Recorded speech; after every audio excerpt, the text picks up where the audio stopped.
let's find ourselves some derivatives. Let's work through some problems from this section. I'm going to start off with problem 19. In problem 19, we're given a function, f of x is equal to 13 minus 4x, and we're given a point on this function, or on the graph of this function. So we're going to find the derivative at 3, 1. In order to find that derivative, we're going to set up our limit of our difference quotient. Remember, we use the notation of f prime of x, though in this case our x is 3, so we'll go ahead and put the 3 in there. We're going to take the limit as delta x goes to 0. We always start with that. Remember, our formula there is f of x plus delta x. I'm going to go ahead and replace the x with a 3. So I have f of 3 plus delta x minus f of x, which is, again, 3, divided by delta x. We need to go ahead and plug in our function, not have the f's in here anymore, and then simplify it down until we can actually take the limit.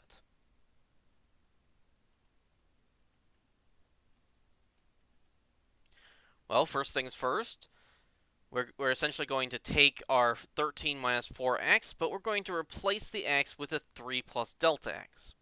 So we have a 13 minus 4 times what we have for the x, so the 3 plus delta x.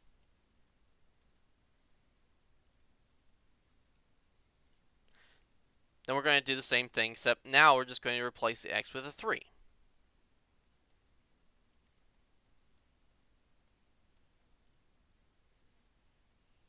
And everything's still over delta x.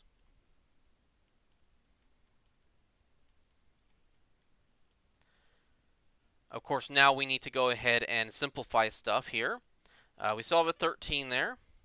I'm going to go ahead and distribute the negative 4 to both of our terms here. So negative 4 times 3 gives us a negative 12. Negative 4 times delta x, we get a minus 4 delta x. Over here, let's just go ahead and work this out. 13 minus 4 times 3, that gives us a 1, which shouldn't be surprising because they already told us the point 31 is on our graph. So that basically was saying that f of 3 has to equal 1. Of course, we're still over delta x. And now we look for whatever cancellation we can get. Mainly here, we have a 13, we have a minus 12, and a minus 1. Those actually will cancel each other out. All of those go away.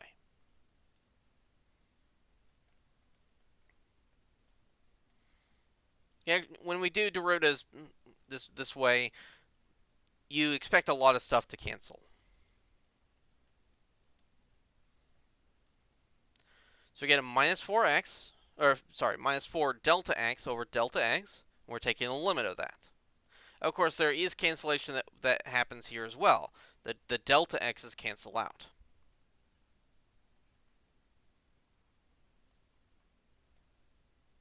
Ultimately, our goal is pretty much always to cancel out the delta x's on the bottom, because that's what's stopping us from taking our limits. But now we're just left with finding the limit as delta x goes to 0 of the only thing that's left, which is the minus 4.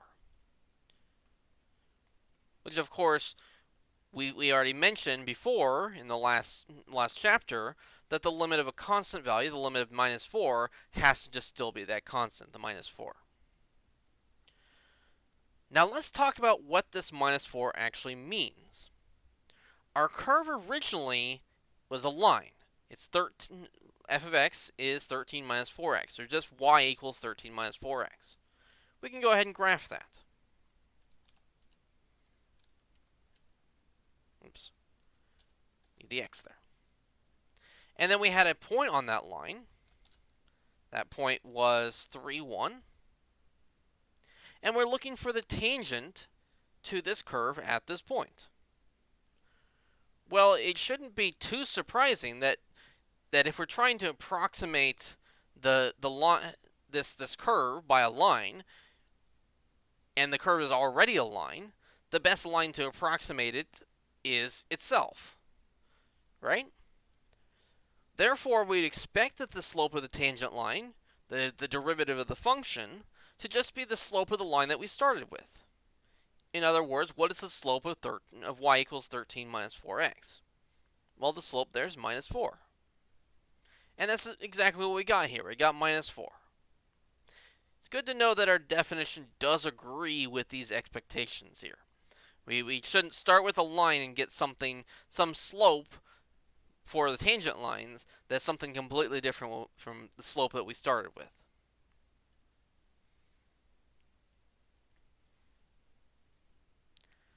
Move on to 21.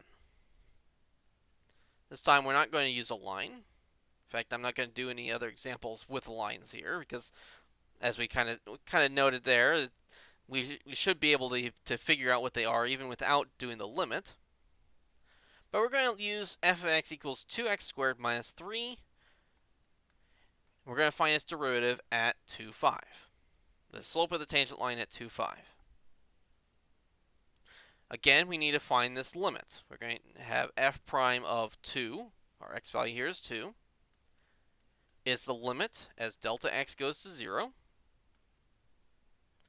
We have f of, again, x equals 2, so I'm just going to replace the x in our definition with a 2.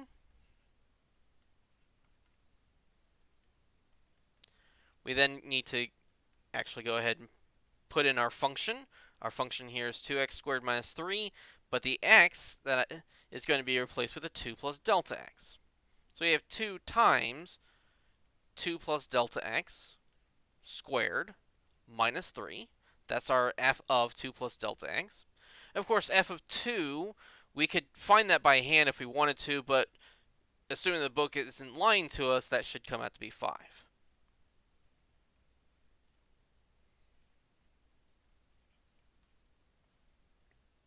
Once again, we do need to do some simplification in order to actually find the limit. We can't just plug in 0 for delta x. That doesn't work.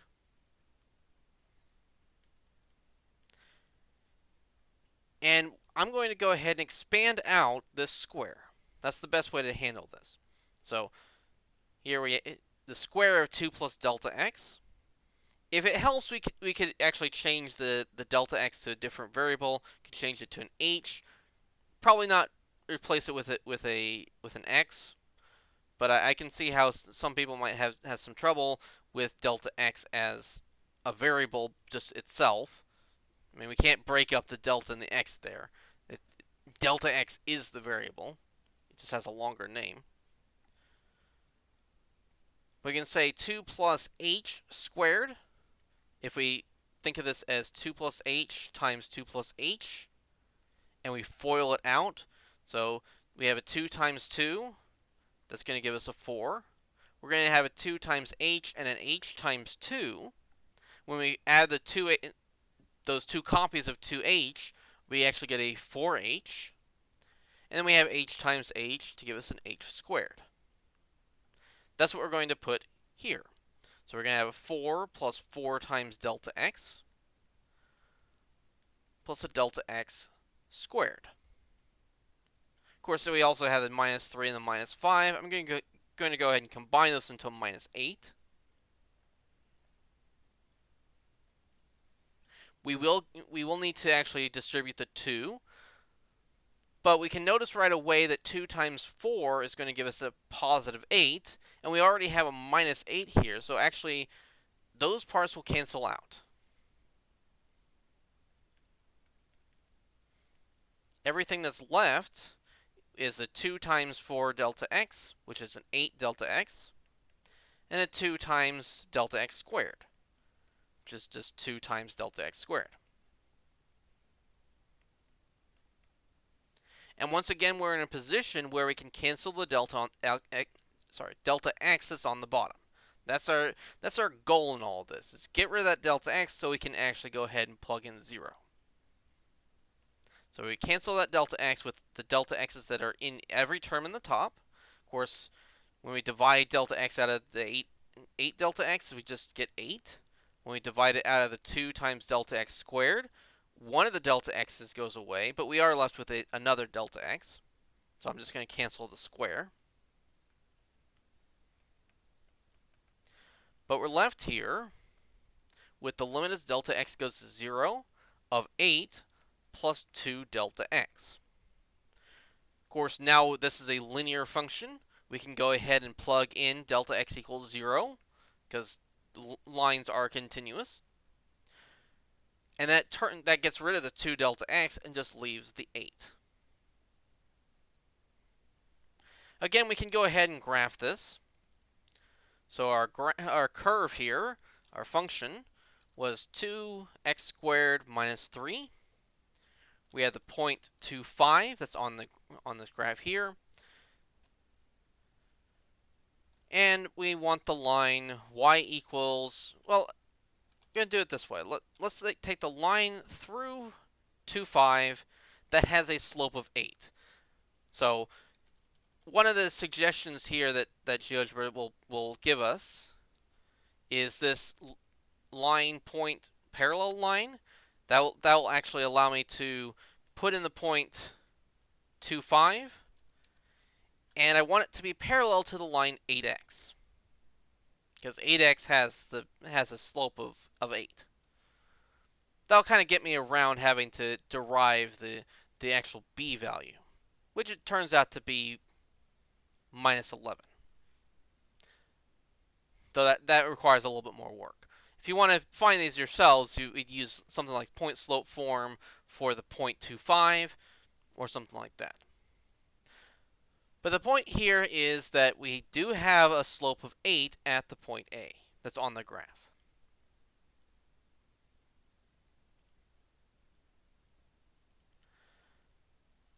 Let's do a similar problem, but put a little bit of a change to it. We're going to look at problem 34. So the function here is 2x squared, so that's pretty simple. We have plus 7x this time. And we note here that they didn't give us a point on the curve. In fact, they're expecting us to find the slope of at every single point on this curve. Our notation here of f prime of x has been designed to give us the idea that the derivative of a function is a function itself. This is something we could plug an x value into and get a result out. We can plug in various values of x and we get different slopes of the original function f at different points. This doesn't actually change how we differentiate. We're just not going to replace our variable x with a number like we did here. So instead of putting the 2's in here, we just leave x's in there.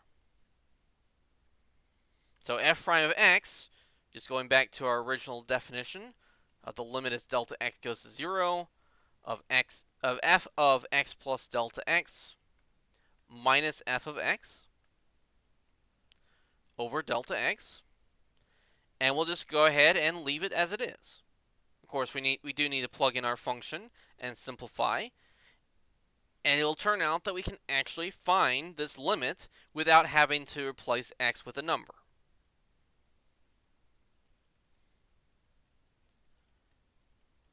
Okay, well, f of x plus delta x, well, we're just going to replace all the x's in our function f with an x plus delta x. So our first thing here, we have a 2 times x plus delta x squared. So instead of x squared, we have x plus delta x squared. But then we also have a plus 7 times x plus delta x. But then we also need to subtract our function itself. So we don't really have to do it much different here. This is just f of x, and that's exactly what we have, is 2x squared plus 7x. Making sure to put in parentheses here because we will have to distribute that minus sign. And all that's over delta x.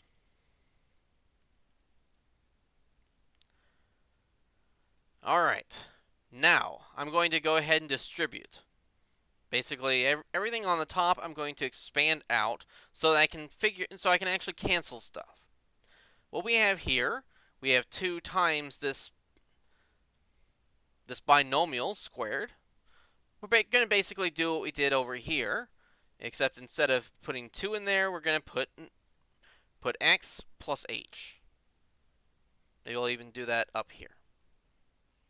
This is kind of as an aside, x plus h squared, same thing as x plus h times x plus h. When I square that out, we take x times x, then we have an x times h and an h times x. Those are the same thing, so when we add them together, we just have 2 times x plus h, and then we finally have an h squared. We'll be using formulas like this quite often. But here, instead of h, we're going to have a delta x, and I'm also going to go ahead and multiply that by 2. So we'll have a 2x squared, a 4xh, or 4x delta x, and a 2 delta x squared.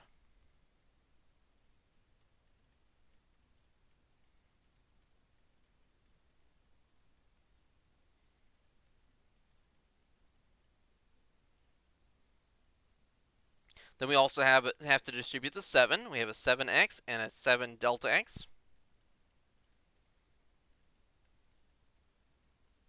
Then finally, we need to distribute that minus sign. So we have a minus 2x squared and a minus 7x. So a pretty decent amount of algebra in this problem. But when we go through, we can actually see that stuff cancels out.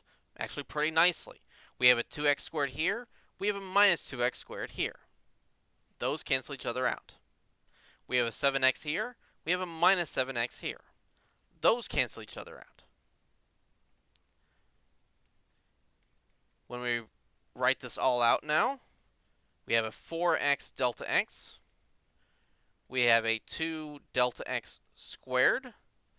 And we have a 7 delta x. That's all over delta x.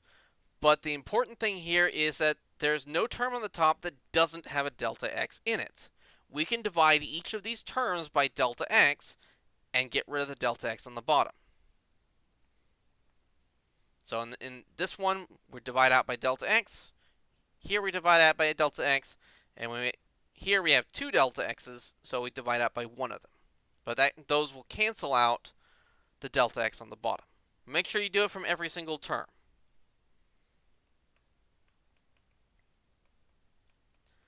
So our limit is now just the limit of 4x plus 2 delta x plus 7. As we let delta x go to 0, we can actually go ahead and just plug that in. There's no problem anymore because we're not dividing by that delta x. So plugging in 0, the 4x and the 7 are still there, but the 2 delta x becomes a 0.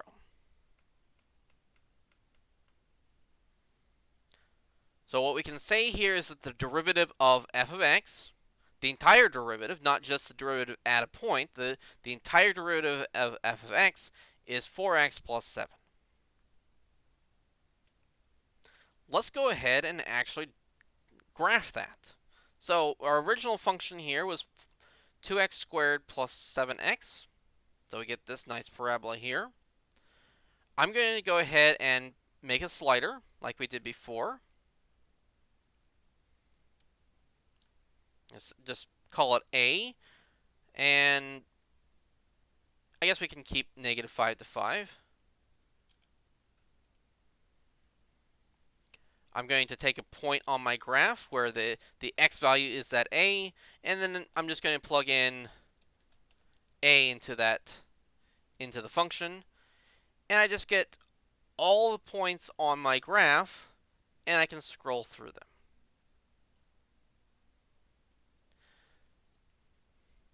But now I want to make the tangent line at that point.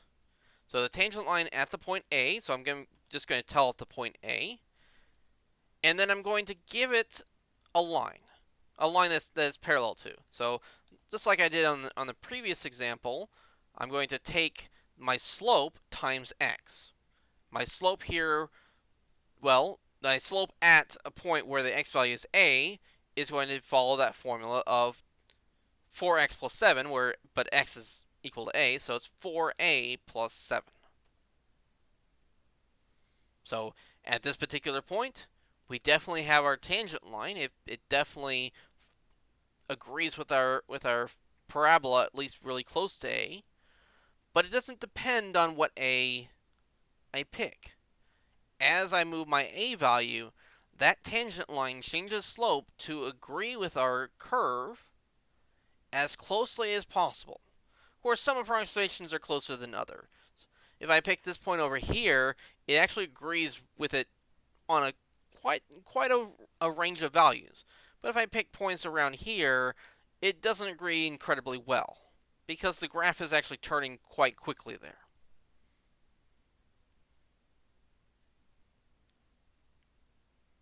But we are still looking at the lines that approximate as best as lines possibly can, even at these points. There is no better approximation using a line.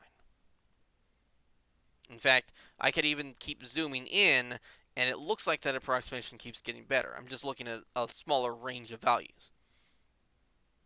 And as long as I'm taking derivatives, depending on how closely we zoom, we can always get a close enough zoom so that we can't even distinguish the curve from the line. Actually, as we keep zooming in, you can't even tell the difference between them anymore. Of course, we had to zoom in quite far.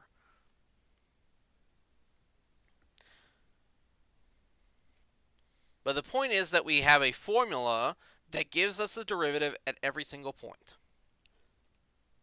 Let's do another problem. This time we're going to do problem 37. Our function this time is f of t equals t cubed minus 12t. They gave us a different variable this time, but that doesn't actually change what we're going to do with this. We're just basically calling xt this time. And again, we are going to find this for every value of t. So f prime of t for every value of t. Of course, here I'm going to use delta t instead of delta x. Again, it's just the name of the variable. It doesn't really change anything that we're going to do with it.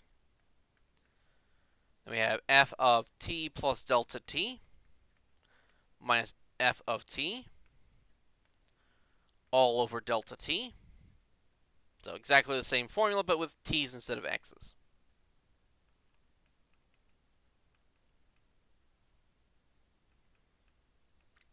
Though, of course, I keep wanting to write x every time because we get so used to using the same variable. We're going to replace the f with our formula, our function here. So every place there's a t, I'm going to replace it with a t plus delta t, at least for this first one. For the second one here, the f of t, I'm just going to write down the exact same function. At first, we have a t cubed, so I'm going to have a t plus delta t cubed minus 12 times t, with t is now t plus delta t. Then we go ahead and write the formula for f of t here. And we divide the whole thing by delta t. Now, we want to expand everything out just like we did in the last one. Of course, now we're dealing with a cube instead of a square, so that's going to give us a little bit more algebra. So let's look at what we get when we take t plus h cubed. Of course, this is t plus h times t plus h times t plus h. We can use the same formula that we had from before. So the x plus h times x plus h gave us this formula here. If we go ahead and change the x's to t's, we can have t squared plus 2th plus h squared. That can take care of two of these.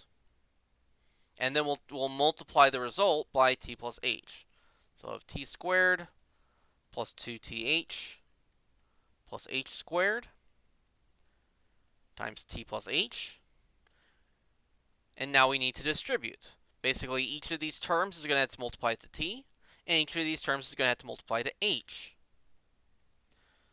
So when we multiply each of the terms by t, we get a t cubed plus 2t squared h plus t h squared. So those are the three terms that we get by multiplying by t. But then we also have terms what we get when we multiply by h. We have a t squared times h. We have a 2th squared. And finally, we have an h cubed. So ultimately, we still have the t cubed. The 2t squared h actually combines with the t squared h that we have here. So we actually have 3 copies of those. The th squared combines with the 2th squared. So we have 3 copies of those. And finally, we have the h cubed at the end. So if we go ahead and use this formula using delta t instead of h, we can write this all out. I guess I'll write this all down here. So this was kind of an aside.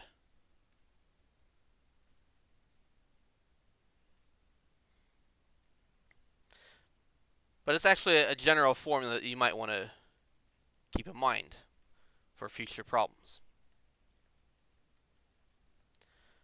But I'm just going to replace this with this formula, but with delta t instead of h. So we have a t cubed. We have a 3t squared delta t.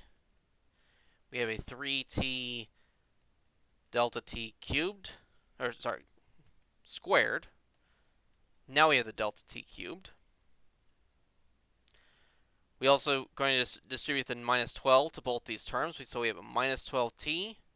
We have minus 12 delta t. And we're going to distribute this minus sign. So we have a minus t cubed and actually a plus 12t. So a lot of terms in there. You need a little bit more room for this, so I just copied what we had from before over. Now we're going to see what can cancel out. Well, first of all, there's a t cubed here and a minus t cubed there. Essentially, since we want to cancel out the delta t, the first thing you want to look for are terms that don't have delta t, because those will almost certainly cancel each other out. So the moment I saw t cubed here, I was able to look and see, well, yeah, it definitely does cancel something. The next one I look for, well, now the next one that doesn't have a delta t in it is minus 12t. And I do have a plus 12t at the end. So those will cancel each other out. The other terms in here actually usually will not have anything cancel out. Though if you can find something that cancels out, then great. That'll save you work in the end. But the point here is that I'm left with 3t squared delta t plus 3t delta t squared plus delta t cubed and minus 12 delta t. And every single term in here has a delta t in it. So I can go ahead and divide each of these by delta t separately to cancel out the delta t on the bottom. So for this first one, we just divide out the delta t. We end up with a 3t squared. For the second one, well, there's actually 2 delta t's this time, so we can cancel one of those, but we are going to be left with another one in there. So we'll have a 3t and a delta t. For our third term here, well, now we have 3 delta t's. We can divide one of those out, but we're still going to be left with 2. So this 3 is going to, so we're not going to have a cube there. Instead, we're going to have a square. So we're going to have a delta t squared. Finally, the minus 12 delta t, we can just divide out the delta t and be left with a minus 12. But the point here is that we are left with a polynomial in delta t. We don't have to worry much about plugging in 0, putting 0 in for the delta t, because we don't run into any problems. So we just plug in 0. Of course, we'll be left with the terms that don't have a delta t in them. We have the 3t squared and then minus 12, because plugging in 0 doesn't change those. But when we plug in 0 into here, the 3t delta t goes to 0, and the t squared goes to 0. So we're left with 3t squared minus 12. That is the derivative, the formula for the slope of this function at every single point. Moving on, let's actually do problem 39 to show you some other types of functions we can deal with, not just polynomials. Let's look at f of x is equal to 1 over x plus 2. We want to find the derivative at any point that we can. Of course, we can't find it at minus 2 because, well, that function doesn't really exist there. There's no slope. We can't really talk about the slope of a tangent line to a point that's not even on the graph. We're taking the derivative, which still follows the same formula. So taking the limit as delta x goes to 0, we have f of x plus delta x minus f of x over delta x. Go ahead and use my formula for f of x. So any place where there's an x in here, I'm going to replace it with x plus delta x. That means this first one becomes a 1 over x plus delta x plus 2. And then I subtract f of x, which is 1 over x plus 2. Of course, all of that difference between those two fractions is divided by delta x. Now, granted, this is actually kind of an awkward thing to do, to have fractions inside of fractions. So a lot of times what I'll do here, when we actually do have kind of involved functions, I'll take the over delta x part, and I'll move that as a 1 over delta x in front of the numerator.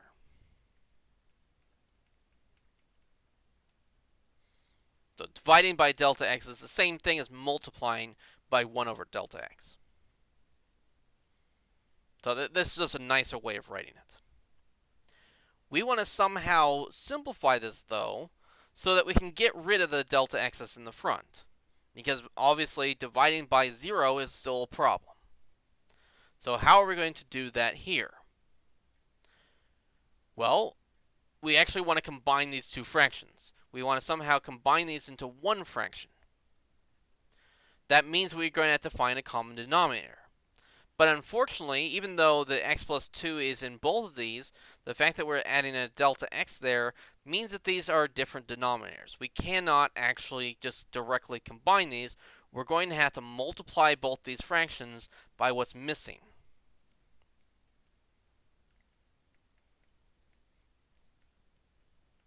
So this fraction here, it's missing an x plus 2. I'm going to need to multiply the top and bottom by x plus 2.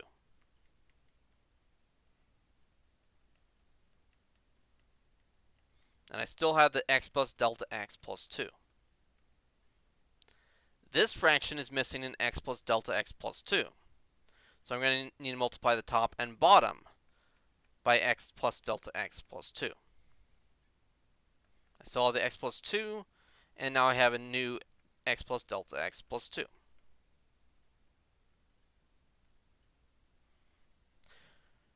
Now that they have the same denominator, that we can subtract the numerators. In fact, we can go ahead and cancel things out right now. We have an x and we have a minus x. So remember, everything here is going to be subtracted eventually. So this x will cancel out with that x. This 2 minus 2 will actually cancel out. The only thing that's actually going to be left is this delta x. But remember the minus sign that we have here. So the limit as x goes to 0 of 1 over delta x times, the numerator now is minus delta x, and our denominator is the same as what we had on both of these. We have an x plus 2 and an x plus delta x plus 2. Of course, we need a little bit more room, so I copy this over, but it's the same as what we had on the previous page. I'm going to now use the fact that we got delta x on the top to cancel out the delta x that we have on the bottom. So this delta x and that delta x are going to cancel out.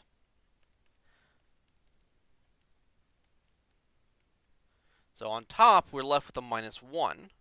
On the bottom, we still have the x plus 2 and the x plus delta x plus 2. Now we still have a delta x on the bottom, but in this time we can plug in 0 and it doesn't cause a problem. At least for any number except for x equals minus 2. But minus 2 is already a problem for x. But I can go ahead and just plug in 0 for delta x. On the bottom I have x plus 2, and then x plus 0 plus 2, so just another x plus 2. Or ultimately, we can go ahead and combine those. We have negative 1 over x plus 2 squared. That is the derivative of 1 over x plus 2. At every given value of x, I can find the slope of the tangent line to that curve by this formula.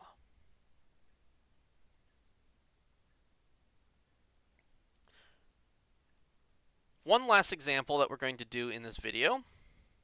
I know this video is getting a little bit long, but I do want to put all the examples here. And I definitely want to talk about these kind of functions as well. We're going to look at problem 36, where we have a square root. Square roots are also going to have an x plus 2 in it. Kind of the same as our x plus 2 in our fraction in the last one. We want to find the derivative of this function at any given value of x. Well, we just follow the same formula. And I'm just going to keep writing it every time, just until we get used to it.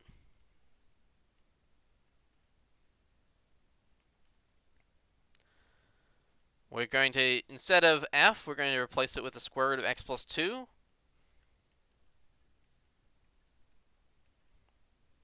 So we have the square root of, instead of x, we're going to have an x plus delta x. So we have x plus delta x, but then we still have the plus 2. And then, of course, f of x is just the square root of x plus 2. Why did it make that curved? Alright, so how do we simplify it this time? Well, if you recall, we've done a problem that was similar to this in the last chapter.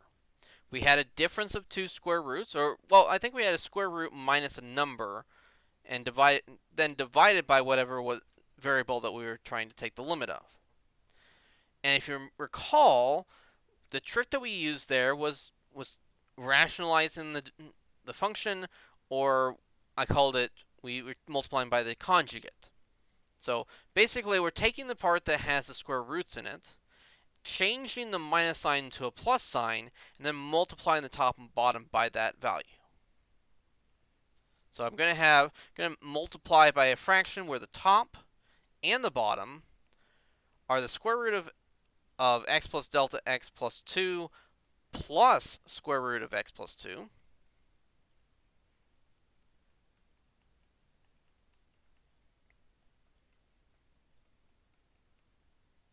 And the point here is when I multiply the top on the two things on the top here, because we have essentially a minus b and b, or sorry, a minus b and a plus b, then those combine to give us a difference of squares. We get an a squared minus b squared. Well, if my a is the square root, then a squared is x plus delta x plus 2. And if b is this square root, then b squared is x plus 2. I still have the delta x on the bottom. And now I have this additional thing on the bottom. I'm not going to combine I'm not going to distribute the delta x to those terms, because that is what we want to cancel out. But the point here is things cancel out on the top. We have an x here, we have a minus x here. We have a 2 here, and because we have to distribute the minus sign, we have a minus 2 here. The top actually does just simplify to a delta x.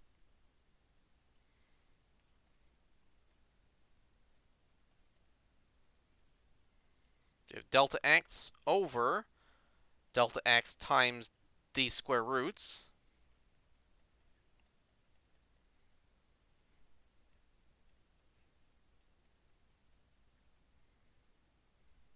And of course, the delta x's cancel out.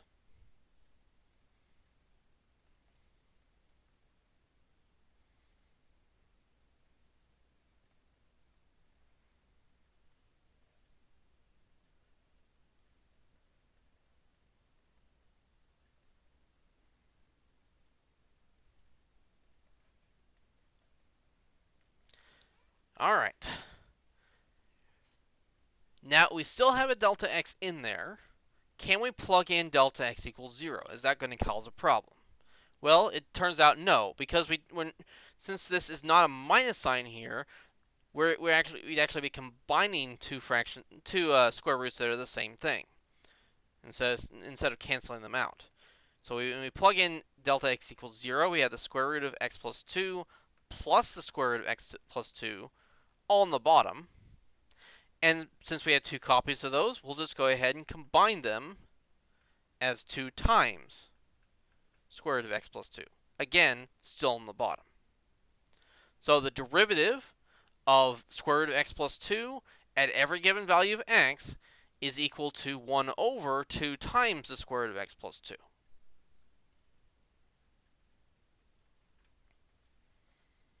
So quite a bit of work went into all these actual derivatives. We will find some formulas in the upcoming sections. In fact, that's what we're going to be focusing on for a while, is various formulas to make this a lot easier. So we don't always have to go through all these steps every time. We will actually find that some of these will actually be really simple in the long run. And that will allow us to consider ones that are actually a lot more complicated. Because I could throw a function at you that would be kind of a nightmare to even try to find the derivative using the limit.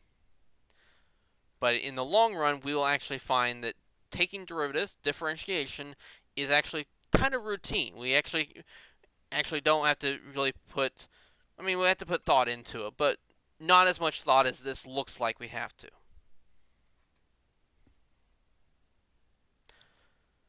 Now, we do have a couple things that we do need to talk about in this section still. I'm going to save that for a part 3, so we will have 3 videos for this section.